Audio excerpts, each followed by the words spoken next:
Camilla's perspective, watching from afar. Camilla had grown used to the rhythm of Riverwood, the slow, steady heartbeat of village life. Mornings filled with the scrape of Alvar's hammer on steel, the smell of bread baking at the inn, and the occasional quarrel over a misplaced chicken. It was mundane but familiar. Until he arrived.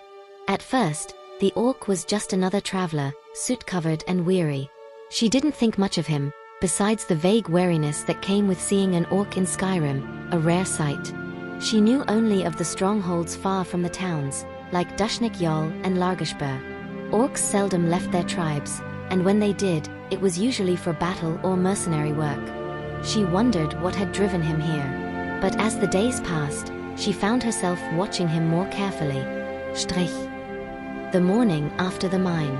Camilla stood at the counter in the Riverwood Trader, sorting through a shipment of cheap iron daggers Lucan had overpaid for, when she saw him return from the Ember's Hard mine. His armor was battered, still bearing the dents and scratches from Helgen. His hair was damp with sweat, and there was a smear of blood along his bracer.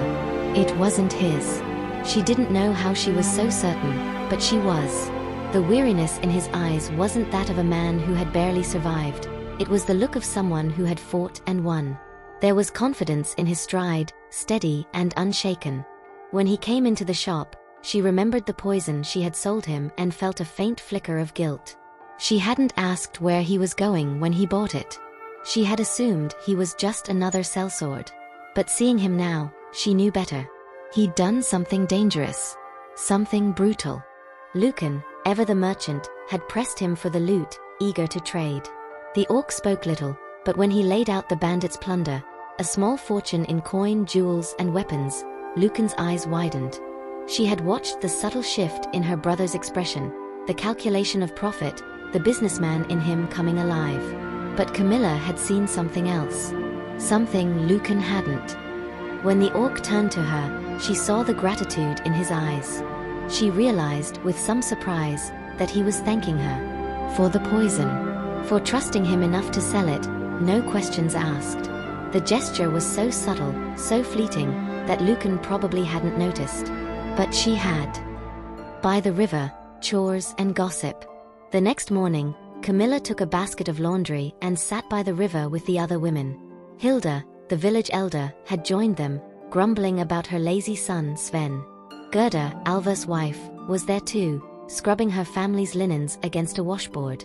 The water was brisk, splashing over the rocks with a steady rhythm as they worked. The conversation was predictable at first. Complaints about the wolves near the cattle, Alvar's bad back, and the usual gossip about the Jarl of Whiterun ignoring their requests for more guards. But then the conversation turned to him. Hilda glanced toward the inn, where Fendel was undoubtedly boasting to anyone who would listen. "That elf says the orc fought like a dozen men," she muttered, wringing out a tunic. "Saved him from the wolves, he says. Didn't even blink." Gerda scoffed. That elf would say anything to make himself look brave. The orc probably did all the work. Hilda leaned closer to Camilla, lowering her voice. "You saw him when he came back from the mine, didn't you? Looked like he had taken on a whole war band." Camilla shrugged lightly, feigning indifference. "He sold us some loot. It was a decent haul." Gerda smirked. "Decent? My husband says he sold him enough iron and leather to outfit half the hold. If he's not careful, the Jarl's going to start taxing him like a merchant." The women laughed, but Hilda's eyes narrowed slightly. "You trust him, Camilla? Orcs don't usually stick around. They pass through. Fight. Move on." Camilla shook her head slightly, then found herself saying, a little too quickly, "He's not like that." The other women glanced at her, curious. "Hilde reiset Abrau." "Oh? You sure seem to know a lot about him." Camilla bit her lip, focusing on wringing out a linen cloth, avoiding their eyes. She could feel the warmth of their gazes, the unspoken questions. She hadn't meant to sound so defensive. Strich. The evening of the feast. Later, at the feast, she had watched him from across the room. The tavern was filled with warmth, the firelight flickering against wooden beams, the smell of roasted venison and baked potatoes. Fendel, predictably, was exaggerating his role in the wolf hunt. Oh, you should have seen them. Teeth like daggers. The beast came right at me, he declared, to the delight of the crowd. But her eyes kept drifting to the orc. He sat quietly near the edge of the room, watching, listening, nodding when someone praised his efforts. He didn't need to embellish his story. The bloodstains on his armor spoke for him. Camilla had expected him to stay on the outskirts, but the town had surprised her. They called him over, clapped him on the shoulder, and offered him mead. Gerda's husband passed him a flask with a nod of respect.